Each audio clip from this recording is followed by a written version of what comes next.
जय श्री सीताराम मित्रों। दयालु भक्तजनों,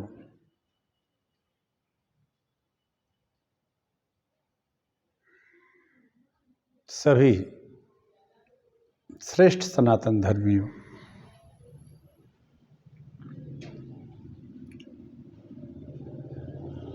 भक्तमयी माताओं बहनों, संपूर्ण देशवासियों, भगवान शिव जी सबका कल्याण करें।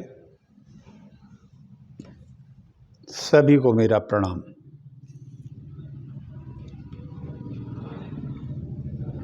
शिव पुराण की कथा मैं कह रहा हूँ। शिव पुराण हमारे 18 पुराणों में एक प्रधान पुराण है। इसमें शिव तत्व का विवेचन है, ब्रह्म तत्व का विवेचन है, और सबसे बड़ी बात तो ये है, आद्या शक्ति माता पार्वती का चरित्र इसमें निरंतर साथ साथ चलता है। क्योंकि पार्वती जो हैं, उमा है, सती जो है, कई नाम हैं, यद्यपि इनके अनेक नाम हैं, फिर भी हम इन नामों से जानते हैं। जगदम्बा है, उनका साथ साथ में चरित्र चलता है जो भगवान भोलेनाथ की सूक्ष्म प्रकृति और शक्ति है।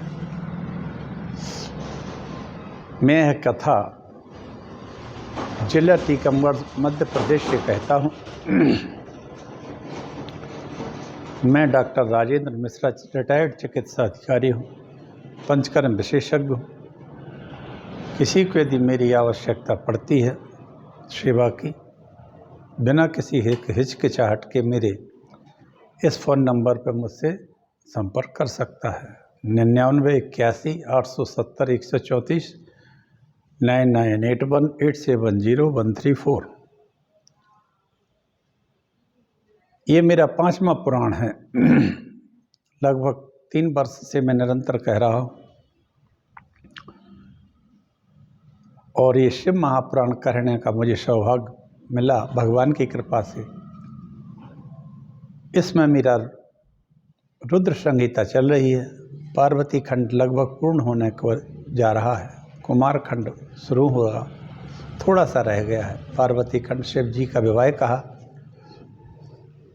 और अब पार्वती खंड का लगभग आज उपसंहार हो जाएगा। चलिए,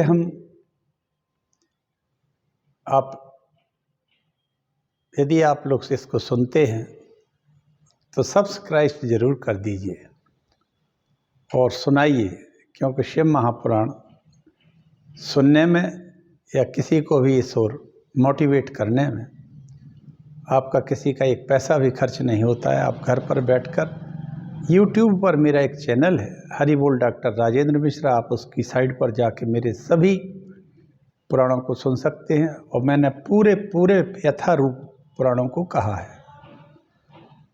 चलिए, एक छोटा सा मंगलाचरण करके हम पुराण की कथा को आगे बढ़ाते हैं।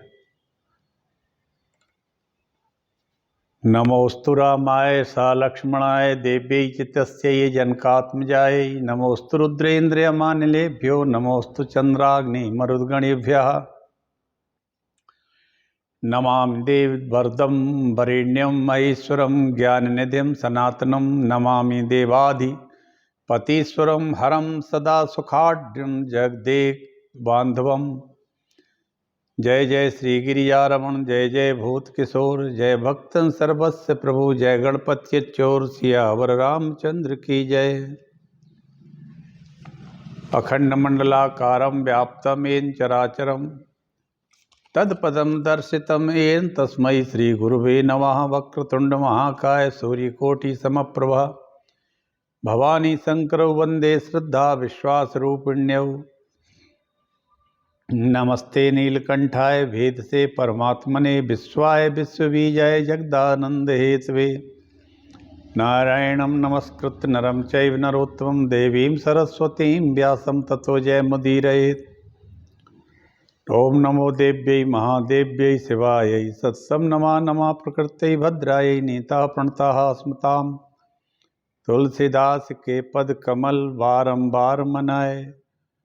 गुण गावहु श्री राम के, हनुमत होई साय।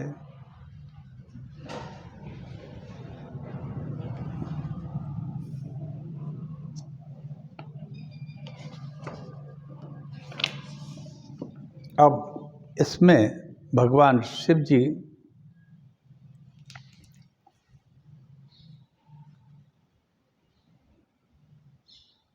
का विवाह संपन्न हो गया। विवाह संपन्न होने के कारण कई हैं। एक तो ये कि सती ने अपने शरीर को त्याग दिया था दक्ष के यज्ञ में। शिव जी का उसमें अपमान उन्होंने देखा। दक्ष अंदर ही अंदर से शिव जी से चिढ़ता था, और वो इसलिए चिढ़ता था क्योंकि वो मनु के पद पर प्रतिष्ठित था। मनु का पद इंद्र से भी बड़ा होता है, और शिव जी की वेशभूषा से वो इनसे चिढ़ता था। वो राजा, एक राजा की स्थिति, और दूसरा एक नग्न भस्म लगाए हुए, सर्पों का माला पहने हुए, रुद्राक्ष के आभूषण पहने हुए, इसलिए उसको सदैव शिव जी से गुस्सा रहता था। अब एक तारक नाम का असुर हुआ।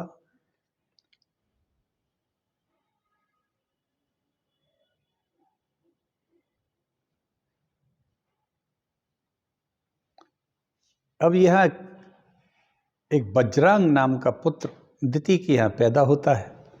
वह वज्रांग जो था, दिति ने हिरण्यकश्यपु और हिरण्याक्ष का जब भगवान नरसिंह ने और वराह ने वध कर दिया, तब उसने क्रोध में आकर एक फिर गर्भ धारण किया।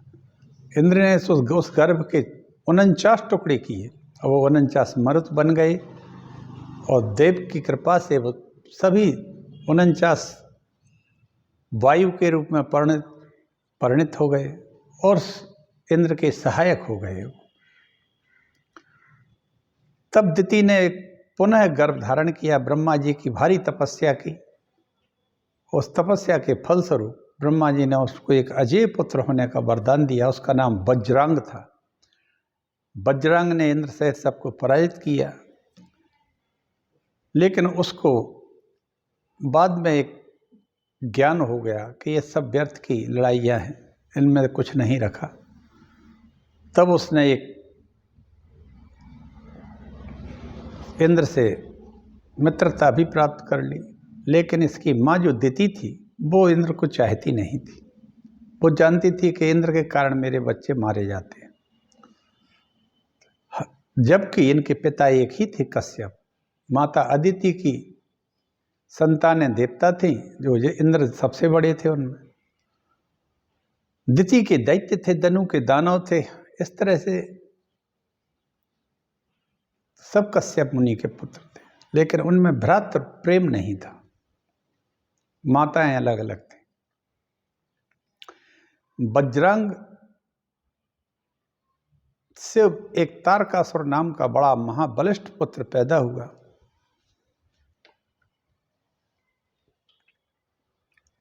ये तारकासुर से ब्रह्मा जी कहते हैं, नारद, मेरा पुत्र मरीचि, मरीचि का पुत्र कश्यप, और उसकी 13 पत्नियां थी। कश्यप की 13 पत्नियां थी। उनकी दिति नाम की पत्नी से पहले तो हिरण्यकश्यप हिरण्याक्ष हुआ, ये मारे गए। फिर एक गर्भ फिर ठहरा, वो 49 मर्तों के रूप में हुआ। इंद्र ने उसके कई टुकड़े कर दिए, मरुत हुआ। मरुत माने मारो, मारो मत, इसलिए उनका मरुत नाम हुआ। दिति ने पुनः कश्यप को प्रसन्न करके एक भारी महाबलवान वज्रांग नाम का पुत्र पैदा किया है। वज्रांग ही पिता है इस तारकासुर का। और वज्रांग में पहले तो तामसी था, फिर सात्विकी हो गया, फिर एक महाप्रतापी, सामर्थ्यवान, हितकारी और तपोनित मनोवृत्ति वाला भी हो गया। ब्रह्मा जी तथास्तु कहकर चले गए और उनको एक पुत्र दे गए। अब इस तारक असुर भयउ तेहि काला, भुज प्रताप बल तेज विशाला, तेई सब लोक लोकपति जीते, भय देव सुख संपत्ति रीते। अब वज्रांग तो जरूर सात्विकी हो गया था, लेकिन तारकासुर बहुत भारी अभिमानी, अहंकारी, महाबलिष्ठ और तामसी वृत्ति का था। इसने इंद्रासन भी छीन लिया। और सबसे बड़ी बात तो इसने क्या किया, इसने जप तप योग योग सब बंद कर दिए। इतना राक्षस हो गया जी शुद्ध। अस भ्रष्ट अचारा भा संसारा, धर्म सुनिए नहीं काना, तेहि बहुविध त्रासई देश निकासई, जो कहे वेद पुराना। यह वेद पुराण की आवाज़ सुनते ही उसको अपने घरों से या तो मार देता था उन लोगों को, या देश निकाला दे देता था। इतना दुष्ट हो गया था। इस तरह तारकासुर ने सभी को जीत लिया। ब्रह्मा जी, हमें नारायण के कवच से आशा थी, लेकिन वह चक्र थी भी उसके गले में पुष्प की भांति कुंठित हो जाता है। ब्रह्मा जी द्वारा देवों को सांत्वना दिया और ब्रह्मा जी देवताओं से कहते हैं रामायण में, सब सन कहा बुझाई, विध धनुज निधन तब होई, शंभु शुक्र संभूत सुत इह जीतई रन सोई। इस तारकासुर को केवल शिव जी के पुत्र जो होगा वही मार पाएगा। अब शिव जी तो अकेले थे, पार्वती जी से शादी होती है। पार्वती जी से शादी होने के बाद तारकासुर के मारने के लिए स्वामी कार्तिकेय जी का जन्म होता है।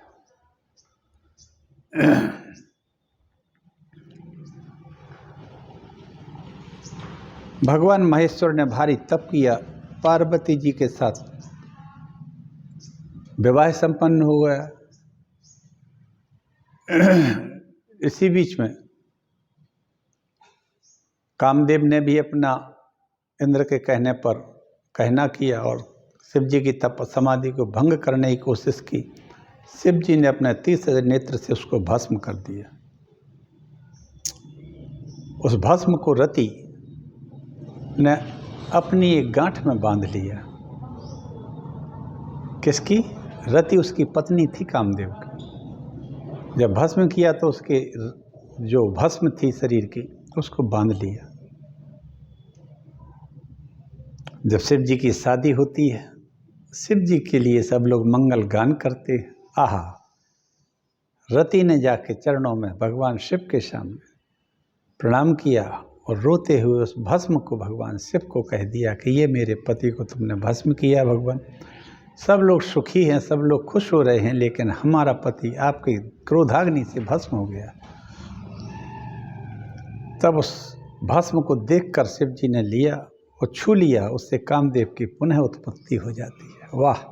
और रति बड़ी प्रसन्न होती है। ये मित्रों मुझे अभी इसी पुराण में, शिव महापुराण में मिला है।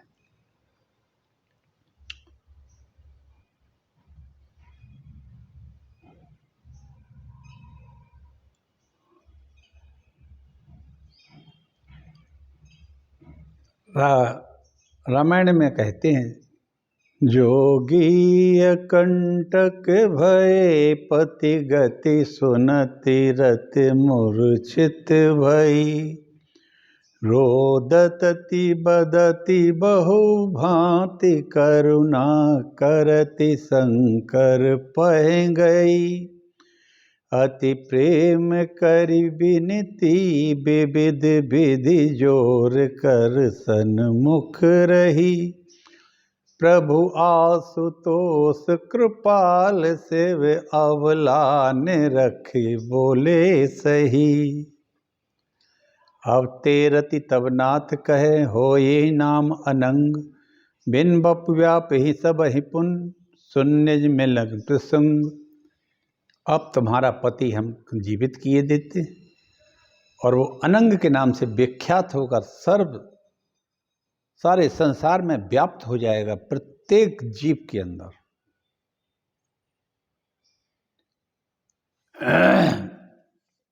शिव जी कहते हैं, रति अब से तेरा पति बिना शरीर के अनंग रूप से सबको प्रभावित करेगा। अब अपने पति के विषय में यह जान ले कि जब द्वापर में श्री कृष्ण का दुष्टों के विनाश के लिए अवतार होगा, उस समय कृष्ण का रुक्मणी से विवाह होगा। तब रुक्मणी तेरे पति कामदेव को प्रद्युम्न के नाम से जन्म देंगे, उत्पन्न करेंगे। और रामचरितमानस में भी वर्णन आता है, जब जदुवंश कृष्ण अवतारा, होई हरन महामहि भारा, कृष्ण तनय हो यही पति तोरा, बचन अन्यथा होई न मोरा। कृष्ण अवतार में तेरा पति रुक्मणी जी के पुत्र बन के जन्म लेगा, और अभी तेरा पति जीवित रहकर अनंग के रूप में मैंने कह दिया। वो भस्म ली थी हाथ में, उसने शिव जी को दे दिया कि भगवान आपके क्रोधाग्नि से भस्म हो जाता है, हो गया है कामदेव। अब हम अकेले हैं, सब लोग मंगल गान करते हैं, खुश हो रहे हैं, लेकिन हमारे दुख का तो ठिकाना ही नहीं। तब शिव जी ने एक उस सूक्ष्म भस्म को ले लिया और छू लिया, उससे अनंग नाम से जीवित हो गया कामदेव, और सारे संसार में व्याप्त हो गया। ये वरदान दे दिया, और ये भी कहा कि ये कृष्ण अवतार में पुनः जन्म लेगा। ऐसा हमें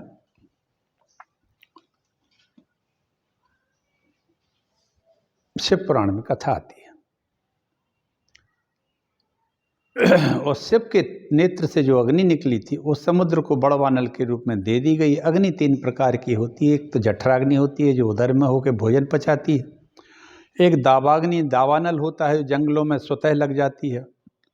एक बड़वाग्नि होती है, समुद्र के पानी में लग जाती है। पार्वती का तप है। सप्तऋषियों का संवाद हमने सुनाया। पार्वती जी ने संबत सहत मूल फल खाए, सागु खाई सद बरस गवाए, कछ दिन भोजन बारी बितासा, किए कठिन कुछ दिन उपवासा, बेल पाति मोय परई सुखाई, 3 सहस संबत सोई खाई, पुण्य हरि पुण्य परि हरे सुखानि उपरना, उमाही नाम तब भयु अपर्णा। फिर बाद में उन्हें सूखे पत्ते खाना शुरू कर दिया। इस तरह से कई हजार वर्ष निकल गए, तब उनका नाम, फिर उसको भी छोड़ दिया तो उनका नाम अपर्णा हो गया।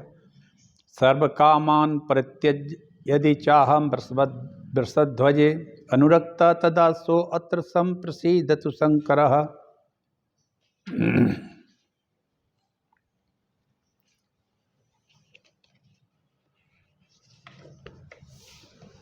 पार्वती सोचने लगी, यदि मैं कामनाओं को त्याग करके शंकर जी में अनुरक्त हुई तो मुझ अनुरागनी पर अवश्य प्रसन्न होकर मुझे दर्शन देंगे। पार्वती के माता पिता ने समझाया, पुत्री तपस्या छोड़ दो, घर चलो, तुमको यहाँ तप करते हजारों वर्ष तो हो गए। जब तक शिव के दर्शन न पई हो, तब तक जग में मुख न दिखई हो। भगवान विष्णु भी कहने लगे, हे प्रभु, आप लोगों के नाथ माता पिता ईश्वर हैं, आप ही शंभु ही शंकर और दयालु हैं। इस प्रकार देवों की स्तुति सुनकर सभी सकल सुरन के हृदय शंकर परम उछाओ, निज नैन देखा चाही नाथ तुम्हारे विवाह।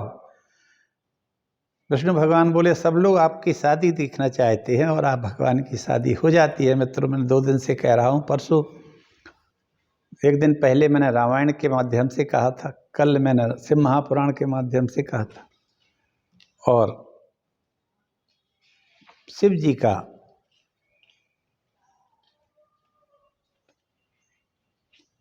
शिव जी नट बन के गए, विप्र बन के गए हिमालय के यहाँ।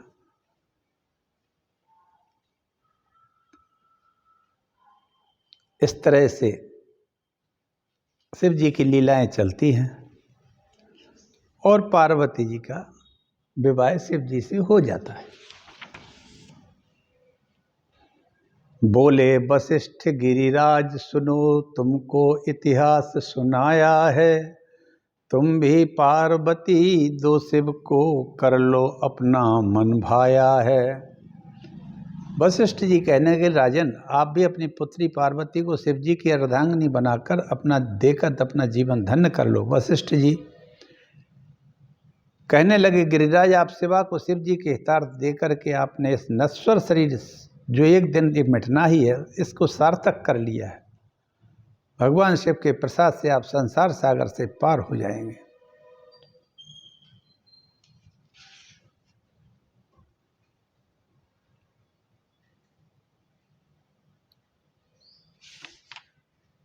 शिव पार्वती जी का विवाह हो जाता है और दूल्हा के वेश में भगवान शंकर इतने सुंदर लगने लगते हैं। दूल्हा के वेश में आशुतोष अति सुंदर शोभा पाते हैं। तन है विभूत से सजा हुआ ऋषि मुनि सब सुखी मनाते हैं। मस्तक पर नेत्र तीसरा था जो चंद्र सहित छवि पाता था। मस्तक पर नेत्र तीसरा था जो चंद्र सहित छवि पाता था। रत्नों से मंडित नांग हार गल में अति शोभा पाता था। इस तरह से भगवान शिव जी बड़े सुंदर लगे और उनका बारात पहुंचती है, से विवाह हो जाता है। धन्या पुत्री मदीया च या तप्तम महातपः यत् प्रभावान महेशांतम प्राप्त यह मदग्रहे। मेरी पुत्री धन्य है जिसने ऐसी तपस्या की जिससे शिव जी प्रसन्न होकर मेरे घर आकर मुझे दर्शन दिए। पहले मैंने आपकी बहुत निंदा की है, मुझे कृपा कर आप क्षमा कर दें दो, ऐसा कहकर लज्जायुक्त मैना हो जाती है। भगवान शिव की अलौकिक सुंदरता की चर्चा सुनकर के नगर के सभी बालाएं अपने अपने घरों से अपने कार्यों को त्याग करके दौड़ी आई, जैसे श्री कृष्ण के महाराज के समय दौड़ी थी। शिव विवाह होता है। अब शिव विवाह जब हो जाता है तो पार्वती की विदाई भी होती है और पतिव्रत धर्म की शिक्षा विदाई में देती हैं, एक ब्राह्मणी देती हैं। धन्या पतिव्रता नारी नान्या पूज्या विशेषता पावनी सर्वलोकानां सर्व पापौ नाशिनी। ब्राह्मण पत्नी कहती हैं, हे पार्वती, नारी धन्य जो पतिव्रता, नारी के सिवाय अन्य कोई पूजनीय नहीं है, सब लोगों को पवित्र करने वाली है। जो यहाँ अपने स्वामी की ईश्वर के समान सेवा करती है वह यहाँ अनेक भोगों को भोग कर अंत में पति लोक को ही जाती है। सावित्री, लोपामुद्रा, अरुंधति, शतरूपा, अनसुईया, लक्ष्मी, स्वधा, सुमति, मैना, स्वाहा आदि अनेक पतिव्रताओं ने पतिव्रत धर्म के द्वारा ही ब्रह्मा, विष्णु, महेश अन्य ऋषियों से संपन्न सम्मान प्राप्त किया है। पतिव्रता पति के भोजन करने के पश्चात भोजन करे, सोने के पश्चात सोए, यदि परदेश में हो तो श्रृंगार ना करे, कभी नाम ना ले, पति द्वारा ताड़न करने पर भी क्षमा करे, ऐसा कहे। पति के बुलाने पर सब काम छोड़कर पहुँचे, उसके बताए कार्य को प्राथमिकता दे, द्वार पर अधिक देर तक खड़ी ना रहे, बिना पति की आज्ञा के तीर्थाटन को भी ना जाए, अतिथि और पति से पहले भोजन ना करे और पति की आज्ञा के बिना व्रत उपवास भी ना करे। यह ब्राह्मण पत्नी ने माता पार्वती को सिखाया, बताया पतिव्रत धर्म। किसको बताया? पार्वती जी को। स्त्रिया समस्ता सकला जगत्सु विद्या समास्तास्तौ देवी भेदा। उन पार्वती जी को ब्राह्मण पत्नी समझा रही हैं पतिव्रत धर्म, जिनकी अंशभूत ये सारे ब्रह्मांड की स्त्रियां हैं, सारे संसार की स्त्रियां उन्हीं का अंश है। दुर्गा सप्तशती में आता है और सभी विद्याएं भी भगवती माता जगदम्बा ही है। क्लीबम वा दुरवस्थम वा व्याधितम वृद्धव्योच सुखितम दुखितम वापि पतिमेकम ना लंघयेत। भले ही वो नपुंसक, व्याधिग्रस्त, दुख को प्राप्त, वृद्ध, सुखी, दुखी कैसा भी पति हो, उसकी कभी भी उसका उल्लंघन नहीं करना चाहिए। मासिक धर्म की अवस्था में 3 दिन तक अपना मन न दिखाए, मुँह भी न खोले और पति काही मुँह देखे, कभी नग्न अवस्था में स्नान ना करे। ओखली, मूसल, बुहारी, पाषाण यंत्र और देली में शयन नहीं करना चाहिए। पति की उपेक्षा कर व्रत उपवास धर्म करने वाली पति की आयु को ही नष्ट करती है।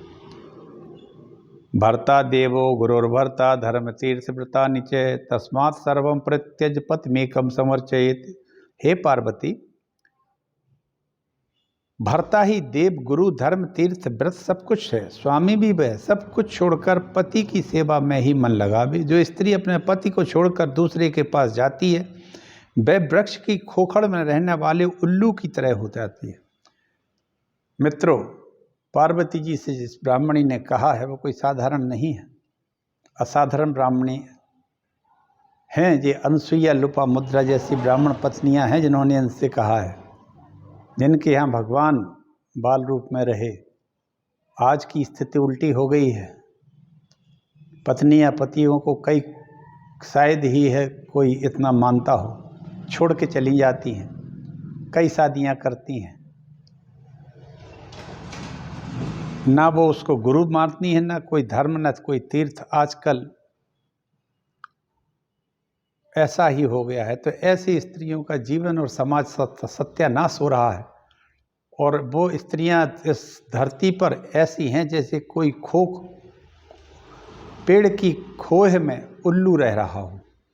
उल्लू। पति वंचक पर पति रति करई, रौ रौ नरक कल्प सत परई। और पति के रहते हुए दूसरे पति का जो सेवन करती है वो एक कल्प तक रौ रौ नाम के नरक में वास करती है। जो पति से छुपाकर मिष्ठान खाती है वह सुअर बनती है। पति को छुपा के जो महिला अपने मन से खाती हो, छुपा के खाती हो, वो सुअर या बनती है। सुंगर। पति को तू कहने वाली या छुपकर दूसरे पुरुष को देखने वाली कुरूपा या कानी एक आंख की औरत बनती है। वह कुल माता पिता और पति धन है जिस घर में पतिव्रता रहती है। पत्नी से दोनों कुलों में आनंद रहता है। बिना भार्या के देव पूजन और यज्ञ कर्म भी नहीं होते। इतना भारी महत्व है पति और पत्नी का, दोनों के जोड़े का। हे पार्वती, ओंकार है तो स्त्री वेद श्रुति है।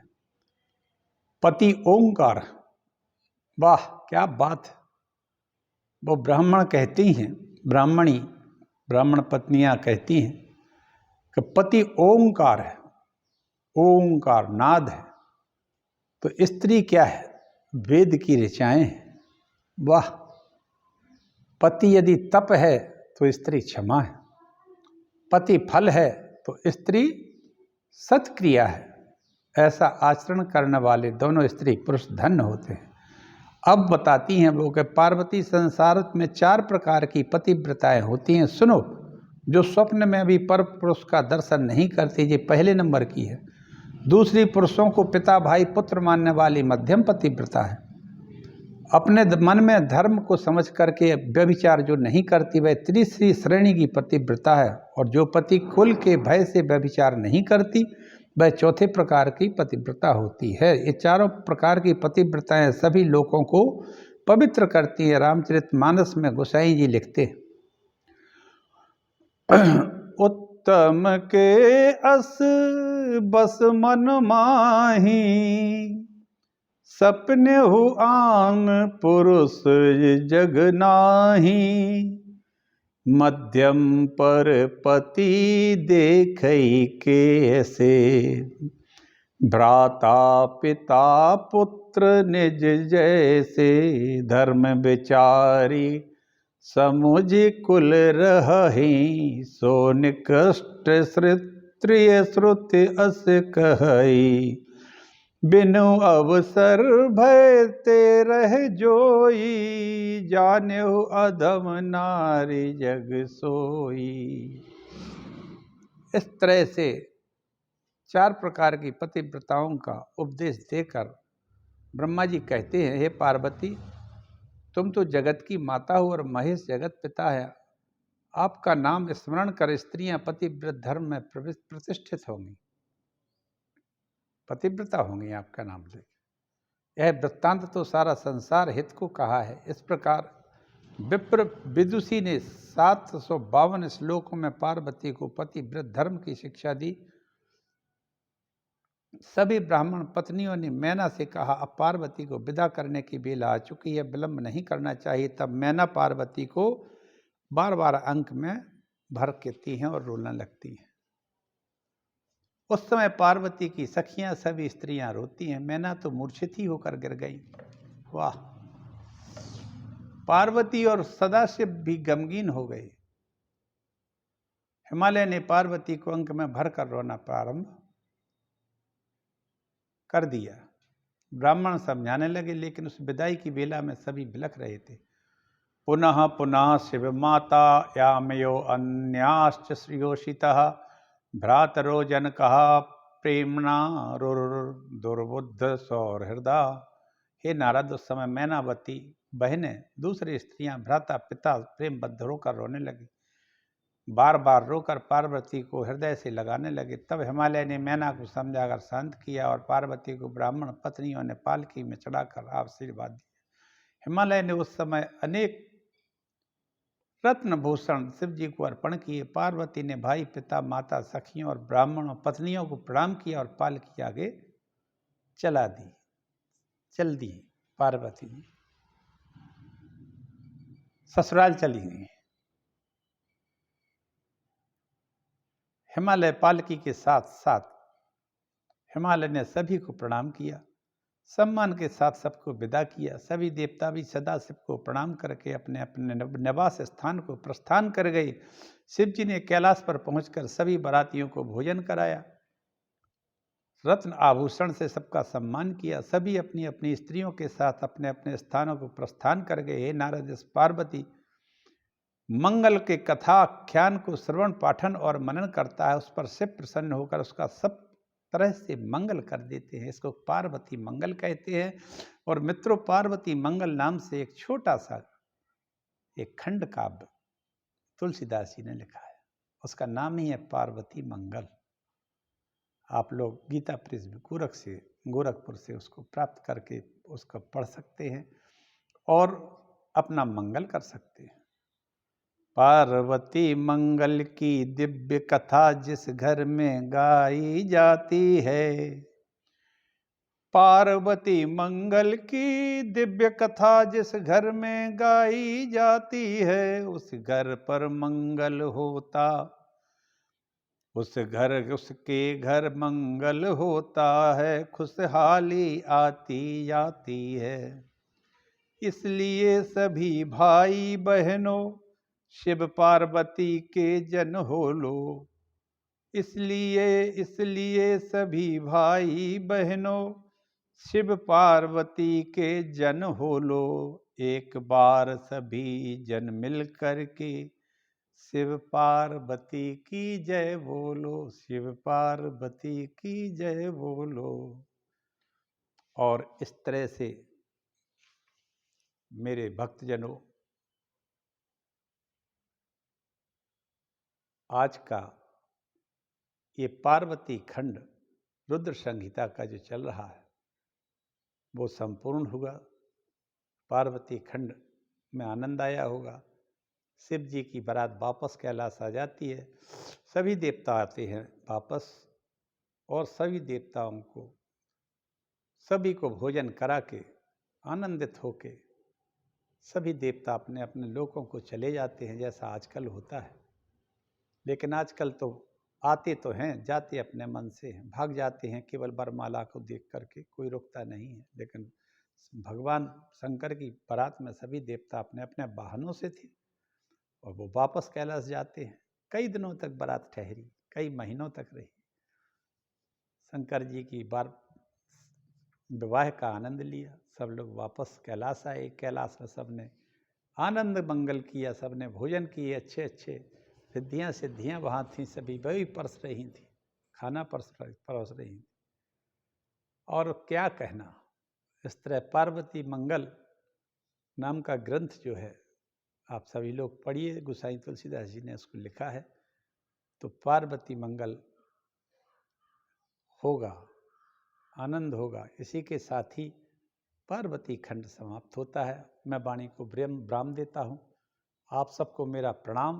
ओम नमः शिवाय, ओम नमः शिवाय, ओम नमः शिवाय।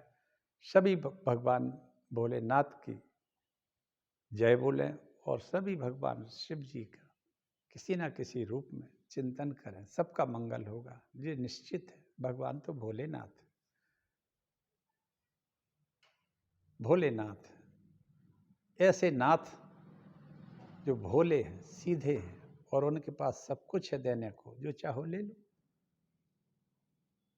जय श्री राम, जय सनातन।